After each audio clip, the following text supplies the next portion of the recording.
Assalamualaikum warahmatullahi wabarakatuh. Saya dari kelompok 7. Saya ingin mempresentasikan hasil kelompok kami yang berjudul Konsep tentang Habitat, Manfaat, Kerugian, dan Bahaya Makhluk Hidup.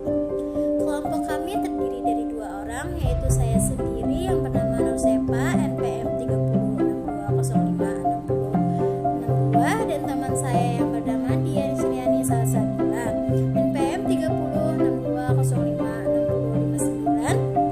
Kami dari kelas Banjarbaru semester 1. Pertama-tama saya akan menjelaskan konsep tentang habitat.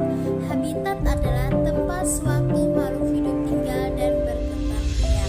Pada dasarnya habitat adalah lingkungan fisik di sekelilingi populasi suatu spesies yang memengaruhi dan dimanfaatkan oleh spesies tersebut. Menurut Chalmers dan Salford 1939, habitat adalah lingkungan fisik yang ada di sekitar suatu spesies atau populasi spesies atau sekelompok spesies atau komunitas. Selanjutnya saya akan menjelaskan manfaat makhluk hidup bagi manusia. Keanekaragaman makhluk hidup, manfaat dan upaya pelestariannya. Sumber kehidupan, manfaat yang pertama adalah sebagai sumber kehidupan manusia. Yang kedua, sumber ekonomi. Yang ketiga, membantu menjaga keseimbangan ekosistem. Yang keempat, membantu mencegah terjadinya kerusakan lahan. Yang kelima, kemajuan ilmu pengetahuan dan transportasi. Yang keenam, agen daur materi. Saya juga akan menjelaskan kerugian dan bahaya makhluk hidup. Simbiosis merupakan interaksi biologis antara makhluk hidup dengan makhluk hidup lainnya. Terlepas dari apakah makhluk hidup itu bermanfaat, berbahaya, atau tidak berpengaruh pada satu sama lain, makhluk hidup yang melakukan ini disebut simbiosis. Simbiosis dibagi menjadi beberapa macam, yaitu simbiosis mutualisme, simbiosis komensalisme, simbiosis paratisme, simbiosis amenisalisme, dan simbiosis netralisme. Biasanya simbiosis paratisme melibatkan organisme parasit seperti kutu, cacing, jamur, bakteri, benalu, dan lain-lain. Organisme parasit yang berukuran lebih kecil dan dapat berkembang biak lebih cepat. Ini membutuhkan makhluk hidup lain untuk kelangsungan hidupnya, baik itu untuk sekedar menjadi tempat tinggal atau sumber makanan.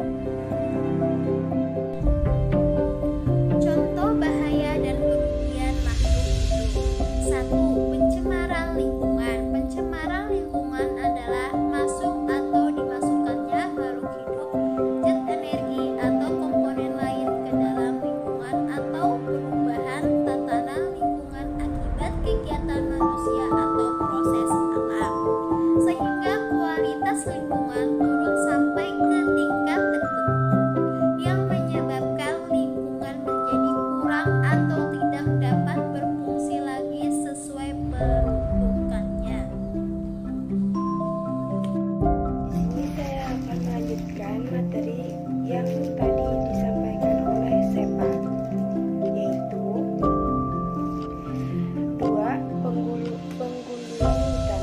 Penggundulan hutan adalah merupakan sebagai pengrusak hutan dengan cara menebang pohon, yang dimana menebang pohon tersebut secara liar atau dikatakan secara berlebihan yang akan menyebabkan wilayah hutan tersebut gundul atau tidak ada pohon yang tumbuh di daerah tersebut. Selanjutnya saya akan menyampaikan tentang akibat pencemaran lingkungan dan penggundulan hutan. Ini berikut gambar-gambarnya. Selanjutnya, beberapa contoh dari simbiosis parasitisme. 1. Parasitisme dengan inangnya berbagai mikroorganisme microrganisme penyakit yang hidup pada manusia, hewan, dan tumbuhan bersifat parasit. Parasit hidup dan mendapatkan makanan dari inangnya, yaitu tubuh manusia, hewan, ataupun tumbuhan. Tetapi parasit tidak memberikan apa-apa kepada inangnya tersebut. 2. Nyamuk dan manusia. Contoh lainnya dari hubungan yang hanya menguntungkan satu pihak, parasitisme. Ini adalah hubungan nyamuk dan manusia, di mana nyamuk dan akan menggigit dan menghisap darah manusia. Jenis nyamuk tertentu bahkan bisa menyebarkan penyakit mematikan seperti demam berdarah atau malaria. Bagi nyamuk, hubungan ini menguntungkan karena bukan saja mendapat darah, tetapi juga dapat berkembang biak. Namun, bagi manusia, hubungan ini merugikan karena tidak terserang penyakit berbahaya. 3. Sapi dengan cacing. Hampir mirip dengan hubungan manusia dan nyamuk. Hubungan antara sapi dan cacing hati juga merupakan salah satu contoh simbiosis parasitisme. Dengan berdiam di tubuh sapi, cacing akan mendapatkan keuntungan berupa makanan dari sapi.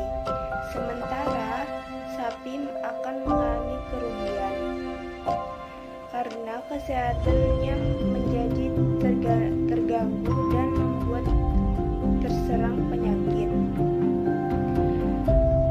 4. Lalat dengan buah. Lalat yang bisa berurusan dengan buah atau biasa disebut lalat buah merupakan jenis lalat yang sering menggerumuni buah-buahan. Hubungan antara lalat dan buah-buahan termasuk simbiosis parasitisme lantaran adanya lalat di buah bisa membuat buah-buahan menjadi busuk. Bagi lalat ini menguntungkan karena bisa bertelur dan berkembang biak di dalam buah. 5. Tikus dengan manusia. Petani. Tikus dan manusia termasuk contoh simbiosis parasitisme lainnya, khususnya bagi mereka yang berprofesi sebagai petani. Adanya tikus sebagai salah satu hama di lingkungan persawahan dapat merugikan petani karena dapat menyerang padi. Sementara itu, tikus diuntungkan karena mendapat makanannya. Sekian, itu saja yang bisa kelompok kami sampaikan.